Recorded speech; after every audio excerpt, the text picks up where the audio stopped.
Hello everyone and annyeonghaseyo. My name is Philip. I am a researcher at the Center for Quantum Nanoscience here in Seoul, and it's a great pleasure for me to host our first science talk. In this segment, we're going to talk a lot about science, physics, chemistry, nanotechnology and a lot more, and why it's so exciting for us. And today in our first show, we're going to talk about the N in our name. What is nanoscience or nanotechnology?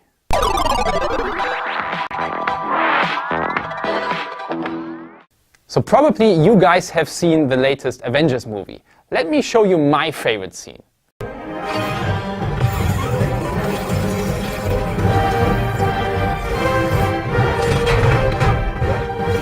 It's nanotech, you like it? Nanotechnology. Cool, right?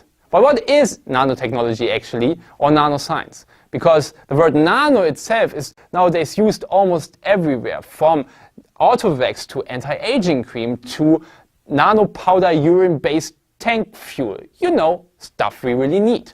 But a lot of inventions based on nanotechnology are actually very useful. And more important, by exploring the nanoscale, we actually learn a lot about the world that we live in and how it works. Therefore, it's good to take a closer look. First of all, the word nano stems from the Greek word nanos, which simply means dwarf, so very, very small. And it's one of the unit prefixes we use to describe units such as the kilogram, the second, or the unit of length, the meter. And from everyday life we know the kilometer, the meter, or the millimeter. But there's also the micrometer or the nanometer. So a nanometer is 1 billion times smaller than the meter, or 1 million times smaller than a millimeter. So how small is that actually? Well, one of the smallest things that we can still grab is a human hair. A human hair is usually between 10 to 100 micrometers. So that's already 1,000 times smaller than yourself. But it's still 1,000 times too large for the nanometer scale. So only if your hair had hair, which is definitely plausible for some human beings, then you would arrive on the nanoscale. So to further illustrate that, let me show you 4 objects that only extend over a couple of nanometers. First, a glucose molecule, the building block of sugar. Second, DNA, the carrier of the human genome. Third, the average brain size of a Teletubby. Tinky Winky is very slow. And last but not least, amazingly, the current generation of transistors in a computer. That thing that switches between 1 and 0. But what is nanotechnology actually good for?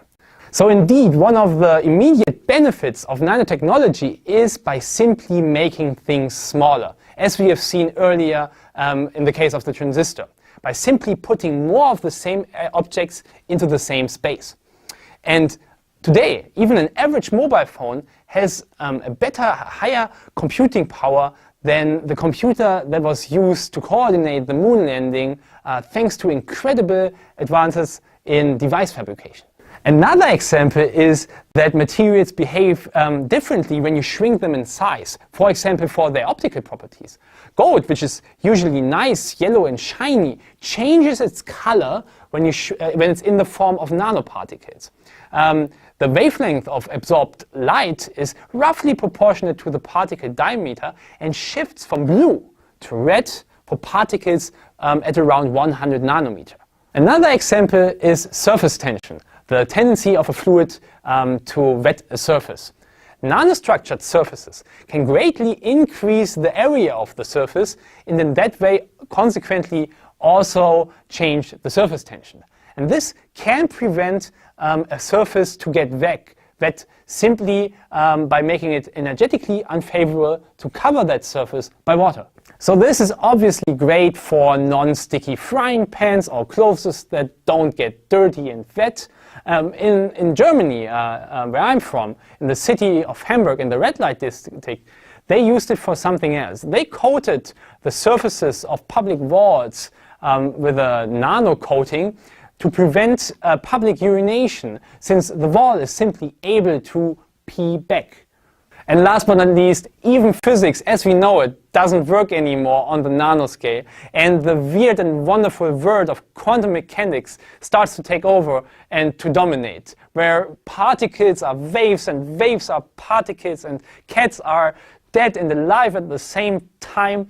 This is where the Q of our name comes from, and we're going to talk a lot about quantum more in the upcoming episodes. That's all, folks. My name is Philip, and see you on the next episode of Science Talks.